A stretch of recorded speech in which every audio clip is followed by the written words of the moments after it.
Al-Mustafa Sofi Sallallahu alaihi wa ahlatu wa sifatu subhana man sawwa wa qubati wa habibi wa dawatun najah maulana salli wa sallim daiman abadan ala habibika khairil khalqi kullihim maulaya salli alaihi rabbika li alaihi rabbika li alaihi salawatullah li alaihi tahirul qalbi nakirun dakirun lillah al-mustafa sofi sallallahu alaihi wa ahlatu wa sifatu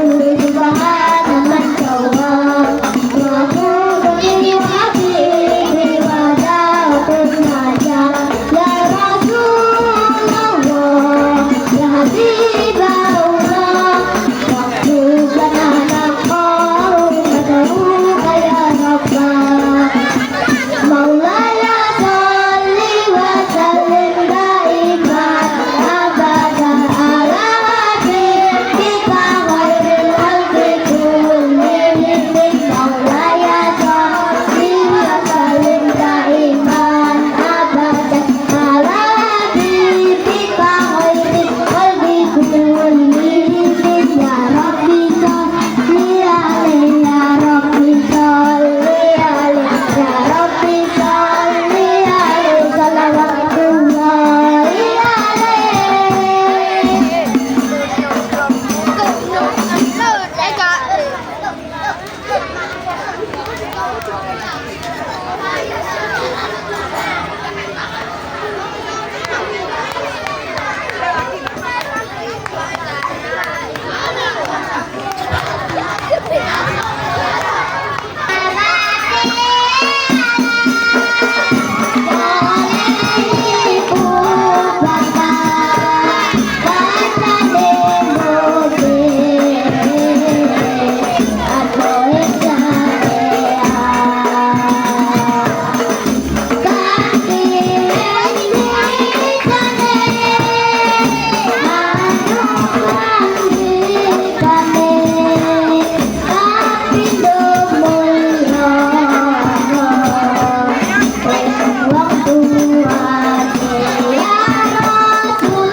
senantiasa selalu bersyukur kepada Allah Subhanahu wa Ta'ala yang selalu memberikan kepada kita kenikmatan, sehingga kita bisa berkumpul pada acara peringatan Maulid Nabi Muhammad SAW di Sekolah Dasar Negeri Tenggarong tanpa suatu halangan apapun. Yang kedua, salawat beserta salam selalu kita haturkan kepada junjungan kita Nabi Agung Muhammad SAW dengan ucapan Allahumma sholli ala sayyidina Muhammad. Dengan ucapan kalimat tersebut, semoga kita semua dapat syafaat beliau di hari akhir. Amin ya rabbal alamin. Perkenalkan, saya di sini bertugas sebagai pembawa acara.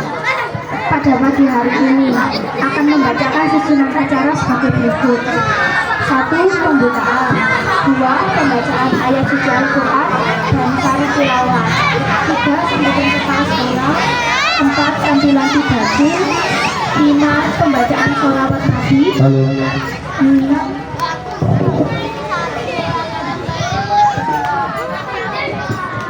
Halo. 6. Ceramah tentang Maulid Nabi Muhammad SAW, 7. Tampilan tari Islami, 8. Penutup, dan 9. Undian-undian. Marilah acara pada hari ini kita buka dengan acara basmalah, membaca basmalah bersama-sama. Bismillahirrahmanirrahim. Dilanjutkan dengan acara yang kedua, pembacaan ayat-ayat suci Al-Quran kepada saudari Lala Dwi Anggraini dan Sira Afrilia. Kepadanya kami persilakan.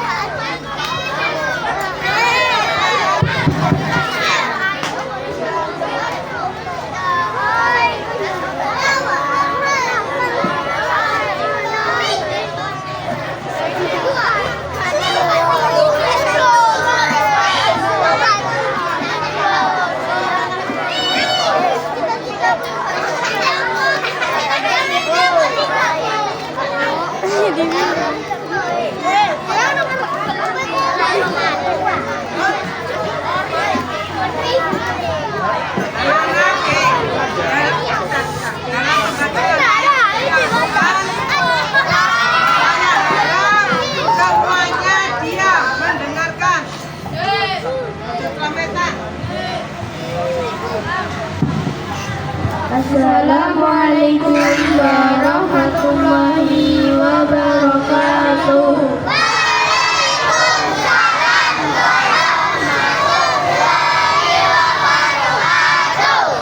A'udzu billahi minasy syaithanir rajim.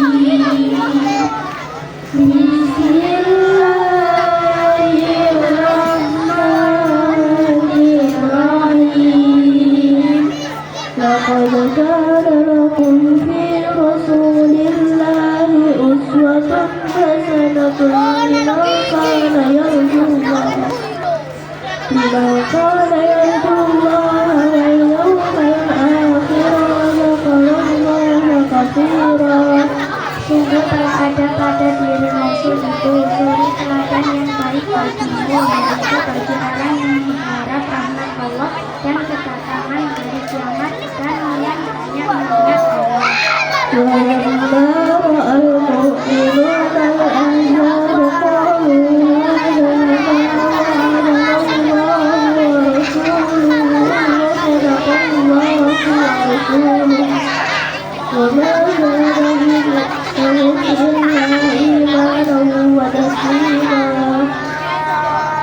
Dan berkata Allah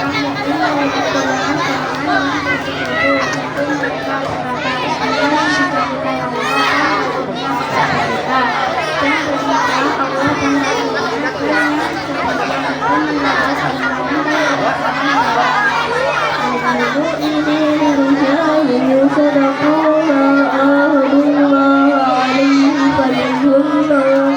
sebagian itu menolak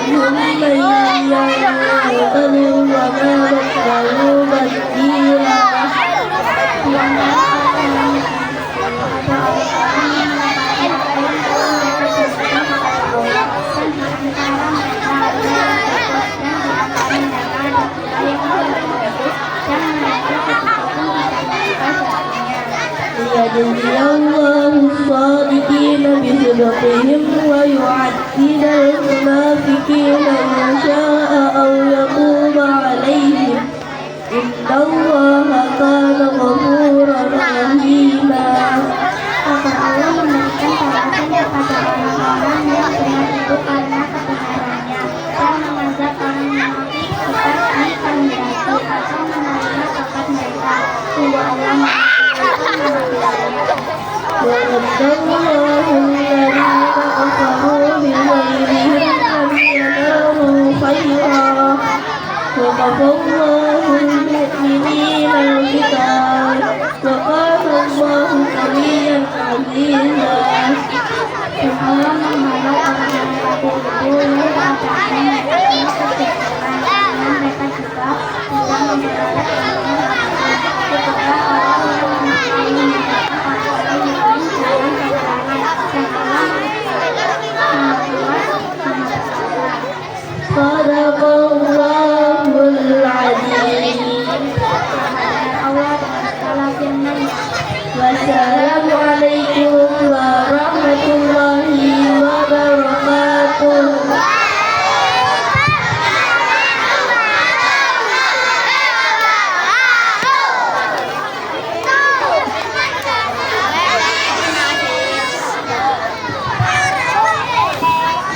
Disampaikan terima kasih. Selanjutnya acara ketiga yakni sambutan kepala sekolah.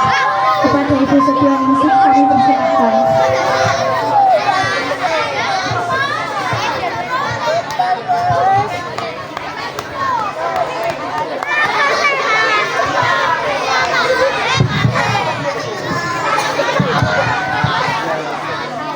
Assalamualaikum warahmatullahi wabarakatuh.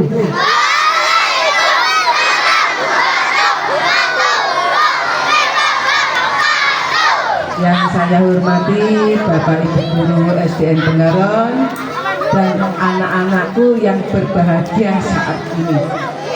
Pertama-tama kita mengucapkan puji syukur kehadirat Allah Subhanahu wa Ta'ala, yang mana sampai hari ini kita masih diberi kesehatan, rahmat, nikmat oleh Allah Subhanahu wa Ta'ala. Salawat dan salam kita aturkan kepada Nabi besar Muhammad Sallallahu Alaihi Wasallam, yang mana beliau memberikan tuntunan dan sauri teladan kepada kita semua. Anak-anakku yang saya sayangi, hari ini kita dalam rangka kegiatan apa, anak-anak? Dalam rangka apa? Ya, memperingati Maulid Nabi Muhammad Shallallahu Alaihi Wasallam. Ya, itu salah satu kegiatan keagamaan untuk kita semua. Masih banyak kegiatan-kegiatan keagamaan untuk kita semua. Dalam memperingati hari Maulid Nabi Muhammad SAW, ya, anak-anak, hari ini beberapa kegiatan yang dilaksanakan, ya.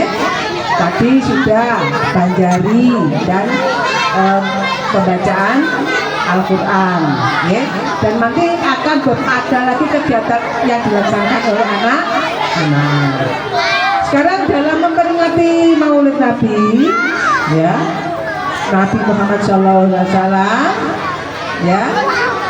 Sekarang saya kasih contoh suri tauladan, contoh-contoh yang harus kita ikuti dari Nabi Muhammad, ya. Contoh-contohnya banyak sekali, tapi ini hanya beberapa saja, ya. Yang pertama, tidak sombong dan baik hati. Nabi Muhammad itu orangnya tidak sombong dan baik hati dalam segala hal, ya. Tidak sombong itu maksudnya dilokno yang menengahi, tak bales, ya. Terus berbaik hati kepada semua orang, ya, itu. Yang selanjutnya sabar, ya, sabar bila dicaci maki.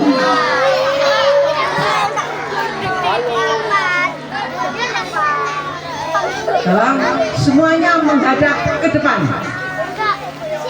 Semuanya menghadap ke depan, jangan menghadap ke temannya, ya. Jadi yang pertama tadi contohnya, ya, contohnya banyak yang harus kita ikuti, baik hati. Yang kedua, tidak atau sabar bila dicaci maki, bila dilokno meneng sabar. Nek menggo saiki dibully, ya Cah, ya. Nek dibully kita harus tetap sabar, diam. mendoakan wong temannya, muga-muga koncoku aja mbuli aku meneh. Itu ya. Jadi Nabi Muhammad masih ditokno, dicaci maki tetap sabar. Dan akhirnya juga dengan kesabaran itu Nabi Muhammad menjadi pemimpin ya dalam medan perang juga. Karena kesabarannya akhirnya menjadi pemimpin ya ini. Jadi itu tadi contoh-contoh yang harus kita tiru. Juga tidak boleh, kalian juga tidak boleh membuli temannya. Nek membuli kok apa saja? Membuli itu apa? Ngelokno koncone. Ngelokno koncone, nggih, tidak membuli. Itu yang perlu disampaikan, hanya sedikit saja, nanti akan ada lagi, nggih. Dan saya akhiri, wassalamualaikum warahmatullahi wabarakatuh.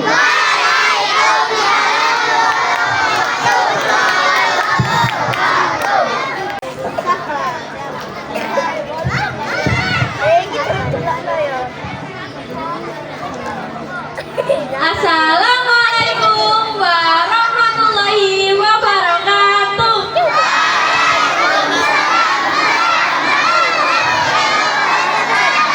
Yang terhormat Ibu Kepala Sekolah SDN Penggaron, yang terhormat Bapak Ibu Guru SDN Penggaron, dan tak lupa teman-temanku semua yang berbahagia.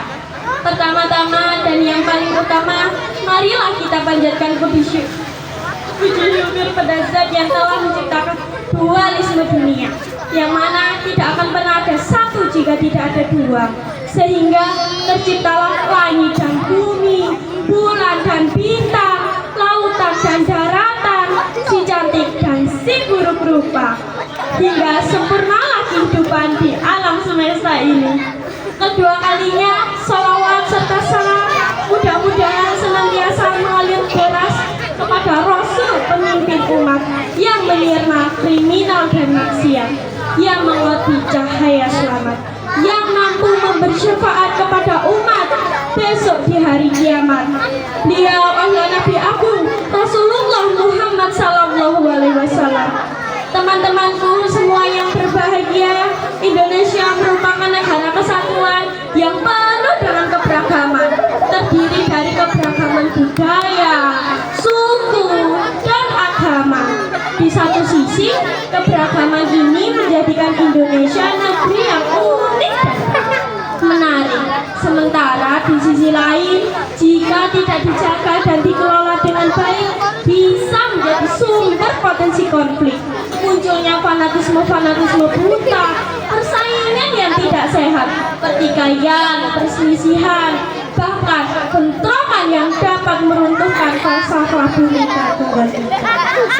Pertanyaannya saudaraku, apakah kita rela bangsa yang besar ini, bangsa yang dibangun dengan susah payah ini, cucuran keringat, linangan air mata, bahkan genangan darah para syuhada harus roboh karena kepentingan pribadi atau golongan? Jawabannya tentu tidak, saudaraku. Oleh karena itulah, izinkanlah saya membawakan sebuah pidato yang berjudul Moderasi Beragama sebagai Alat Pemersatu Bangsa, yaitu toleransi. Teman-temanku yang berbahagia, sebelum kita bicara tentang moderasi beragama, kita harus tahu dulu apa arti moderasi beragama. Moderasi adalah jalan tengah di antara dua hal yang mengalami kesenjangan sosial atau gesekan sosial. Lalu, apa arti moderasi beragama? Moderasi beragama adalah bagaimana cara kita bersikap memandang, berperilaku melalui jalan tengah dalam beragama, supaya kita tidak berlebihan atau ekstrim dalam menjalankan agama. Lalu, bagaimana caranya agar kita bisa mencapai moderasi beragama itu tadi? Jawabannya ada dua, yaitu satu, kita harus menjadi umat wasat dunia, umat pertengahan, umat yang moderat dan tidak berlebih-lebihan. Dalam Al-Quran Surah Al-Baqarah ayat 143 disebutkan, Bismillahirrahmanirrahim, wa kadzalika ja'alnakum ummatan wasatan litakunu syuhada'a 'alan nas. Syuhada'a 'alan nasi wa yakuna rasulu 'alaikum syahida. Dan demikianlah kami telah menjadikan kamu umat Islam, umat pertengahan, agar kamu bisa menjadi saksi atas perbuatan manusia, dan agar Rasul Muhammad bisa menjadi saksi atas perbuatanmu. Bersikap tasawuf atau toleransi, yaitu menghargai, menghormati perbedaan yang ada, lebih khusus lagi perbedaan agama. Lalu, di mana batas toleransi menurut agama? Jawabannya ada di dalam Al-Quran, surah Al-Kafirun ayat 4-6 yang berbunyi, Bismillahirrahmanirrahim. Wala ana abidun ma abattum wala antum abiduna ma a'budu. Lakum dinukum waliyadin. Dan aku tidak pernah menjadi penyembah apa yang kamu sembah, dan kamu juga tidak pernah pula menjadi penyembah apa yang aku sembah. Untuk agamamu, untuk agamaku. Itu merupakan prinsip toleransi yang langsung Allah sebutkan. Tapi uniknya teman-teman, di Indonesia ini banyak sekali yang memaknai toleransi. Ada seorang murid yang bertanya kepada gurunya, Pak Guru, kemarin teman saya yang Kristen membawakan saya kue. Dia mengucapkan selamat menjalankan ibadah puasa. Lalu ketika Natal, saya pun harus datang ke rumahnya untuk melakukan hal yang sama. Pertanyaannya, apakah seperti itu yang dinamakan toleransi? Kemudian, di manakah titik batas toleransi jika seperti itu? Itu bukan toleransi namanya, karena Allah sudah jelas menyebutkan untukmu agamamu, untukku agamamu. Toleransi itu saling menghargai, menghormati antar sesama, selama itu bukan masalah akidah atau keyakinan, agar terciptanya negara yang damai. Bapak, Ibu, dan teman-temanku semua yang berbahagia, demikianlah pidato singkat yang bisa saya sampaikan. Sebagai kesimpulannya, kita sebagai umat Islam harus menjalankan dua prinsip dari tegaknya moderasi beragama, yaitu satu, kita harus menjadi umat wasatiyah, umat pertengahan, umat yang moderat dan tidak berlebihan. Dua, kita harus bersikap toleransi dimanapun, kapanpun, dan kepada siapapun, selama itu bukan masalah akidah atau keyakinan, agar terciptanya negara yang damai. Baldatun thayyibatun wa rabbun ghafur. Sebelum saya tutup pidato ini, izinkanlah saya membawakan sebuah pantun. Umat Islam merayakan Lebaran, umat Kristiani bernatal sebentar lagi. Toleransi beragama kita laksanakan agar damai bumi pertiwi ini. Buah durian isinya putih. Cukup sekian dan terima kasih. Wabillahi taufiq wal hidayah. Wassalamualaikum warahmatullahi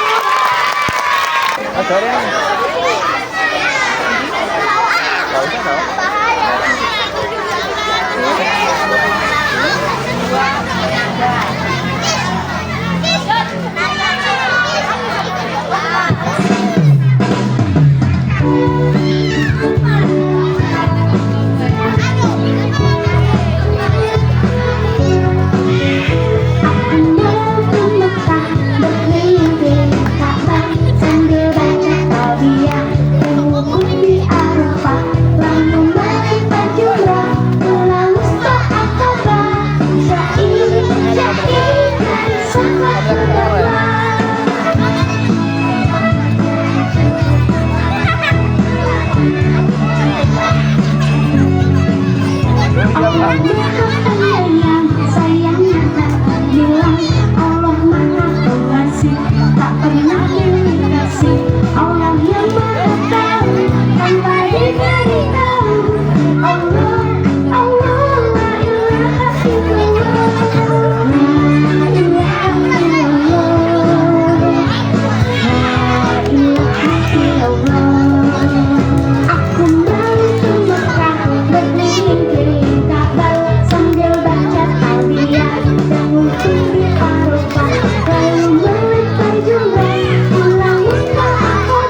modern dan lagu yang berjudul Guntur Warala akan Kola. Selamat menyaksikan.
Assalamualaikum warahmatullahi wabarakatuh.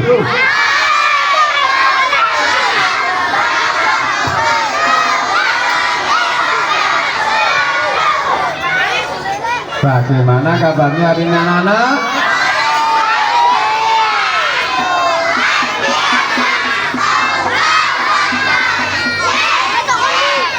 Alhamdulillah, di pagi hari ini yang cerah kita bisa bersama-sama berkumpul untuk memperingati kelahiran Nabi kita, Nabi besar Muhammad Shallallahu Alaihi Wasallam.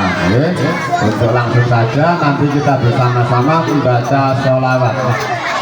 Allahumma sholli wa sallim wa barik alaihi wa mudazal ansubarabahu wa siwasalam wa zadal kursi wa iwakaw wa rakarab wa mtalal samawat wal ard wa mudazil malaikatu tawli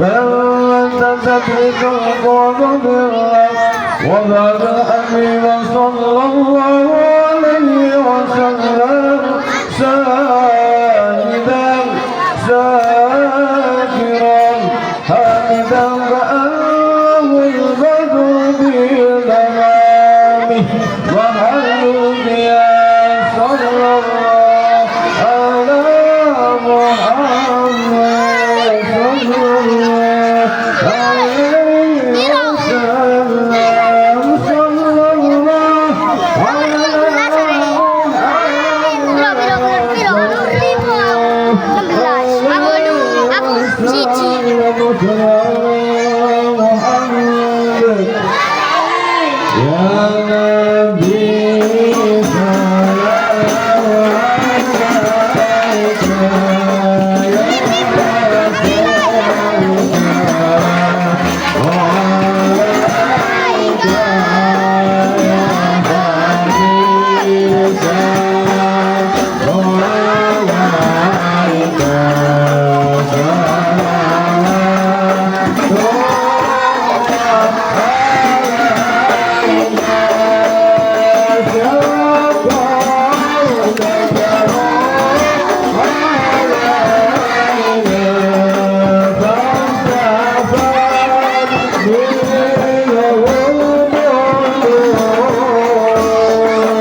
Bismillah.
Allahumma sholli ala Muhammad.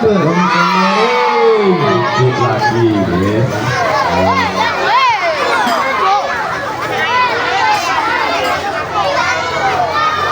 Ini dipergunakan dikit.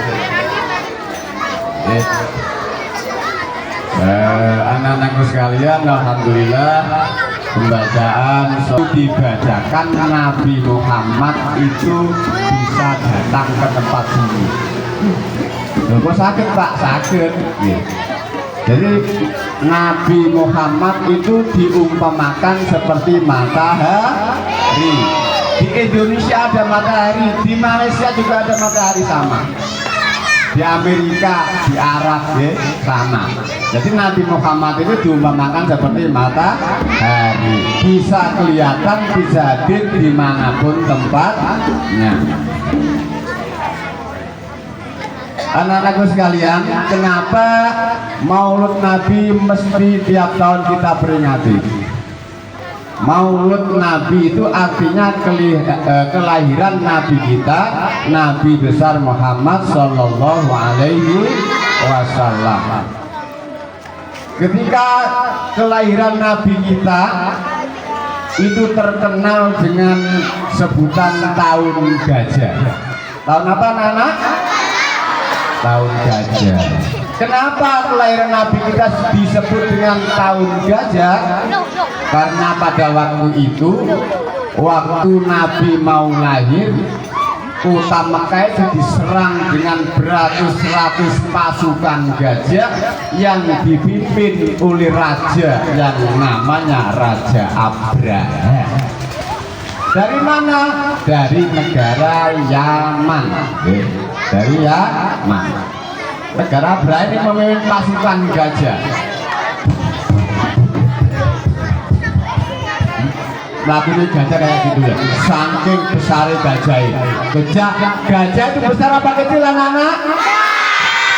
Besar, telinganya panjang. Apa? Oh, telinganya panjang. Apanya panjang? Belalai panjang, telinganya lebar. Itu menyerang kota Mekah, mau menghancurkan Ka'bah. Beratus-ratus gajah dengan pasukannya, karena Allah tidak meridhoi, maka Allah menyuruh pasukan yang namanya pasukan burung yang dinamakan dengan burung ababil. Burung apa anak? Ababil. Kemudian Allah, wahai burung semuanya yang ada di neraka, yang namanya burung ababil, kalian semua ambil kerikil-kerikil kecil di neraka, bawa ke kota Mekah untuk menghancurkan pasukan-pasukan gajah yang dipimpin oleh Abraha. Akhirnya terbang dari neraka burung ababil ini.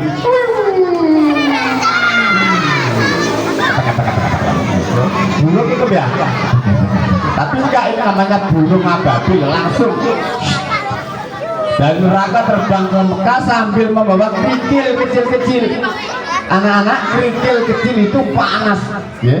Akhirnya kerikil itu dijatuhkan dari atas, kena kepalanya gajah, tembus belakangnya. Nah, akhirnya semua pasukan gajah tewas dan yang menunggangi. Itu yang pertama. Kenapa Nabi, kelahiran Nabi disebut dengan kelahiran tahun gajah? Itu tadi cerita singkatnya gitu. Dan yang kedua, Nabi ini lahir di waktu pada Fajar Shodiq. Tahu anak-anak Fajar Shodiq itu jam berapa? Ayo, siapa yang tahu? Fajar Shodiq jam berapa? Jam 9. Sudah Pak Men pernah jelaskan ya. Fajar Shodiq itu muncul ketika menjelang waktu mau subuh. Jadi Kanjeng Nabi itu lahir ke dunia waktu menjelang subuh. Waktu menjelang subuh. Keistimewaannya ketika Nabi lahir, ini semua malaikat-malaikat yang di langit itu semuanya bergembira, bersukaria. Sawan baunga sing nang langit, sing nang donya ya baunga, sampai dilakokno al badru alaina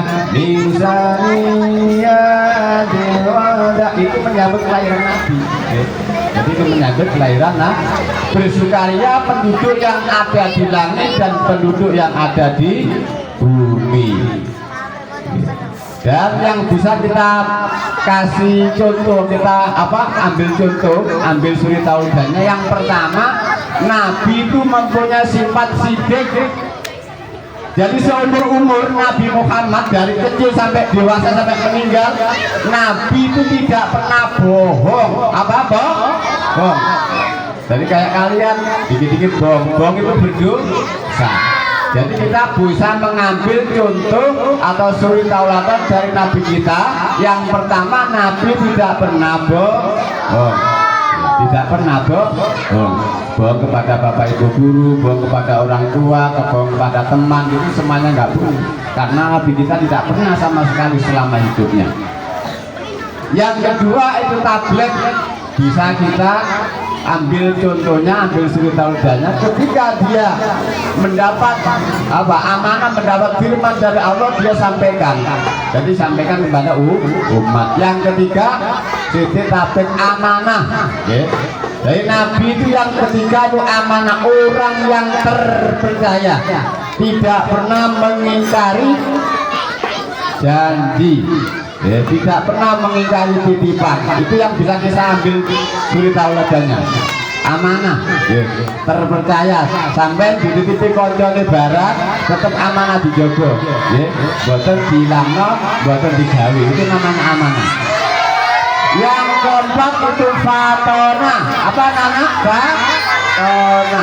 Fatona itu cerdas alias pinter. Makanya Nabi Muhammad itu cerdas, tidak pernah belajar, bisa membaca Al-Quran. Itu saja mungkin anak-anak sekedar cerita peristiwa tentang Maulid Nabi besar Muhammad Sallallahu Alaihi Wasallam. Semoga kita semua bisa mengambil suri tauladan dari beliau, dan akhirnya di hari kiamat kita semua bisa mendapat syafaatnya. Amin ya robbal alamin. Kurang lebihnya pamit mohon maaf. Pamit akhiri bina siratal mustaqim. Tapi sebelum pamit akhiri, mari bersama-sama sebentar membaca salawat sekali lagi. Sallallahu alaihi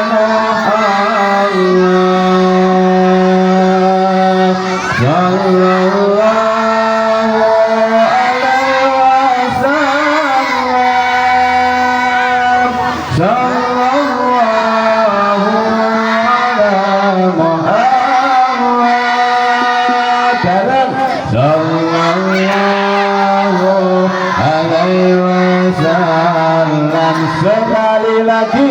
Sallallahu alaihi Muhammad. Sallallahu alaihi wasallam. Sallallahu alaihi Muhammad.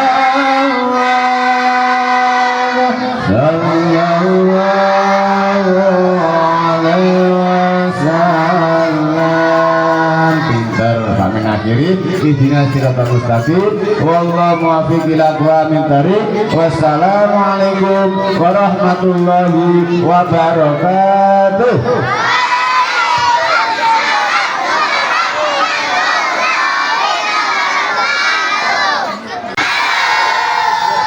Assalamualaikum warahmatullahi wabarakatuh.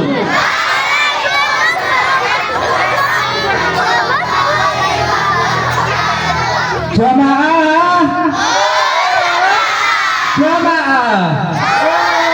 alhamdulillah. Oke, menginjak acara selanjutnya kita akan mengundi mengundi hadiah. Silakan disiapkan nomornya. Nomornya jangan sampai hilang. Oke. Nanti aturannya, perhatikan semuanya. Halo, tetap duduk ya. Saya akan ambil, kemudian dibacakan nomornya. Nanti nomornya yang sesuai silakan maju akan mendapatkan hadiah. Siap?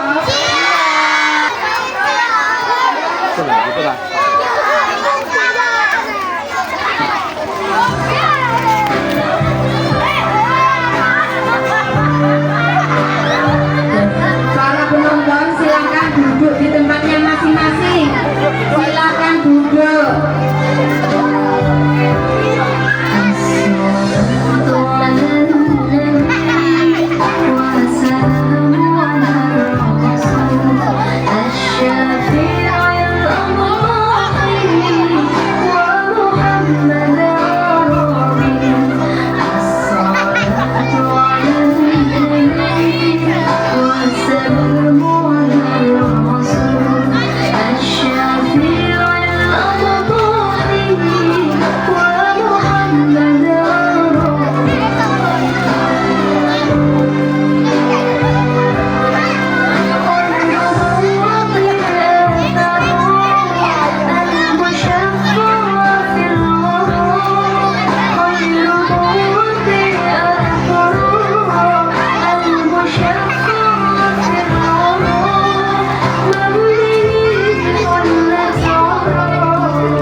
وظننت أنا أني بذلك تستغنى فوجدت أني خاسر فتلك مراحل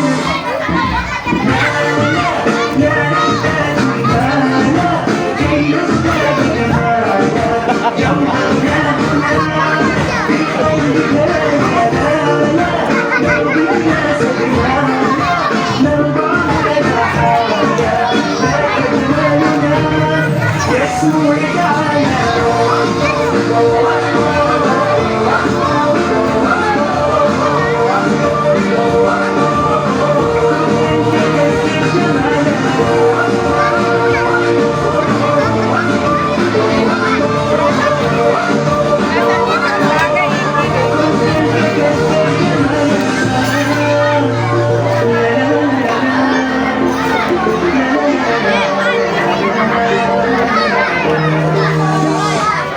أتقبلهم الناس لست أقلدهم إلا بما يرضيني كي يرضيني سأكون أنا مثلي تماما هذا أنا وقناعتي تكفيني ذاك يقيني لا نحتاج المال كي نزداد جمالا جوهرنا هنا في قلبك لا يالا نرضي الناس بمالا نرضى لنا حاجة ذاك جمالنا يسوع تعالى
لا نحتاج المال كي نزداد جمالا جوهرنا هنا في قلبك لا